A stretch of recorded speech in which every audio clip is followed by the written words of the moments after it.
Welcome, Destiny Christian Church. And these next few weeks, we're going to be giving you some seed thoughts on idolatry, because I'm actually going to do a series on it eventually on Sunday mornings. And so I'm beginning my reading now and my study on idolatry.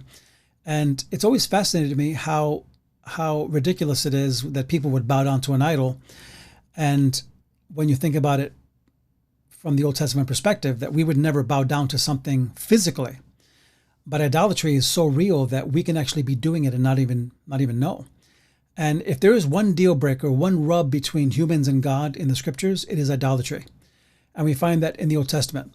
And I'm just getting through the Old Testament in my reading, and it's amazing how that the central issue, the one thing that really set God off more than anything, was idolatry and nothing else. And because all the sins that people did came out of idolatry. So as I began thinking about this and studying the subject, I realized that before we can understand idolatry, we have to understand the image of God in us. And hence we have Genesis chapter 1, verse 26, that says, "Then God said, let us make humankind in our image, according to our likeness, and let them have dominion over the fish of the sea, and over the birds of the air, and over the cattle, and over all the wild animals of the earth, and over every creeping thing that creeps upon the earth." And that is the mandate that God gave us, right? That's part of the image of God. This is how we are when we're in His image. We are flourishing, we are subduing, we are creating, we are taking care of things, we are stewarding. And so, but what is the image of God? What does that mean? Well, think about it this way. Your children, when they were little, if you did something, they would imitate you. They would copy you, and it was funny. We took pictures, right? And put it on Facebook or whatever. How cute! He's acting like Daddy or whatever, right? Daddy gets a riding lawnmower, so we buy one for the kid. One of those toy ones, and there's something about that speaks of image. He's the image of his father or of his mother. Maybe the child copies their mother, or she's the image of her father or her mother, and so the Imago Dei is the Latin word for the image of God. Imago is image and Dei is God. And if you really want to understand what idolatry is, you have to know what the Imago Dei is. And the Imago Dei is this, according to Dr. Middleton, who was one of my mentors and professors, and he's a great theologian. Truly, he's a true theologian. He defined it this way: it is the royal office of calling of human beings as God's representatives and agents in the world, granted authorized power to share in God's rule or administration of the earth's resources and creatures.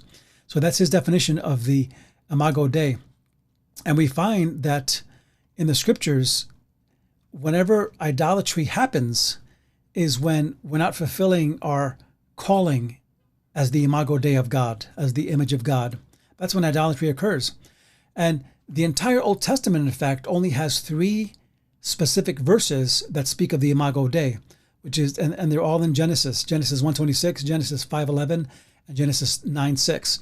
And these are the only places in the Old Testament where you find the Imago Dei, the image of God, the way it's defined here, that we're called to replenish and subdue and with God's authority.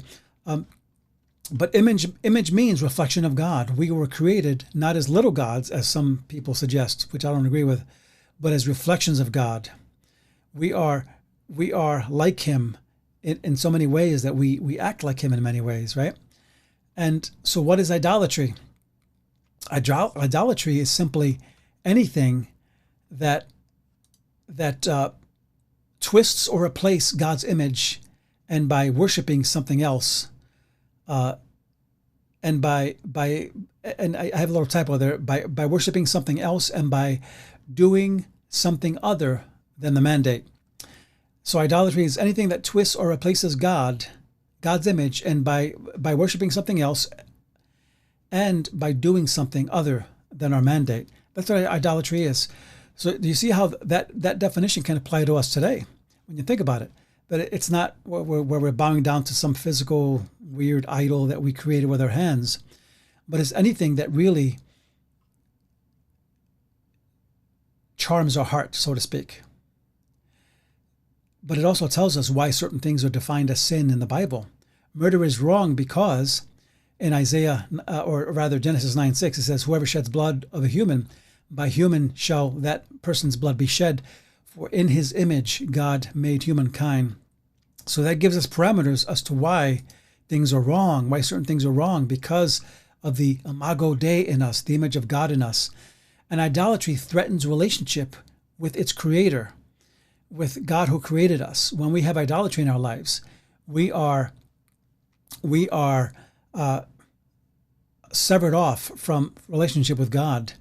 It threatens intimacy, and it threatens covenant. It threatens the mandate of the Imago Dei in us. So idolatry is trading God's image for something else. That's what it is. And we find in Romans 1:23, there's a scripture that is apropos for all this gender stuff that's going on today. But this scripture is very powerful when it says, and they exchanged the glory of the immortal God for images resembling a mortal human being, or birds, or four-footed animals, or reptiles. And we find that scripture, that the context is that because they didn't step into the image of God that God gave them, the mandate to subdue and create and steward and be the authority on the earth of God, they exchange it for something else. And that's what happens today, really, when you think about it. People have exchanged God's image for something else that they bow down to, maybe not physically, but in their hearts, in their lives. Idolatry is substitution of trust in God for other things. That's another way we can look at idolatry. It's when you substitute trusting God for trusting something else. And we're going to finish it up here in a second here, but the Imago Dei, right, the image of God in us, is dependent upon God for its identity. So, right, it says, in him we live and move and have our being. So when we turn away from God, we don't know who we are. And is it any wonder why people are switching genders so much today? Because they don't know who they are, because they're not following God. They're not depending on God.